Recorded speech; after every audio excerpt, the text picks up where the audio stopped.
ఏదైతే ఇప్పుడు భారతదేశపు విమానాన్ని హైజాక్ చేయడం నిజం, ఉగ్రవాదులు విడిపించుకెళ్ళిన మాట నిజం.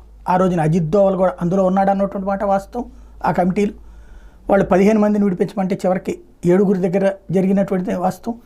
వాళ్లే ఆ తర్వాత భారతదేశంలో ముంబై పేలుళ్ళ దగ్గర నుంచి హైదరాబాద్ పేలుళ్ళ దాకా అనేక అరాచకాలకు కారణమైనటువంటి మాట వాస్తవం.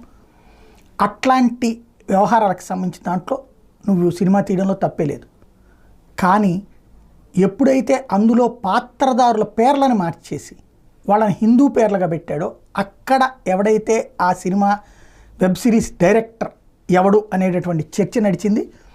అనుభవ్ సిన్హా ఎవడైతే డైరెక్టర్ ఆఫ్ IC814 ఉందో వాడు ఈ తొక్కడే గ్యాంగ్ బ్యాచ్ అనమాట. కాశ్మీర్ విడిపోవాలి, ఈశాన్య రాష్ట్రాలు విడిపోవాలి అని చెప్పి ఇట్లాంటి దరిద్రుల్ని తీసుకెళ్ళి ఆఫ్ఘనిస్తాన్లోనో లేకపోతే కనుక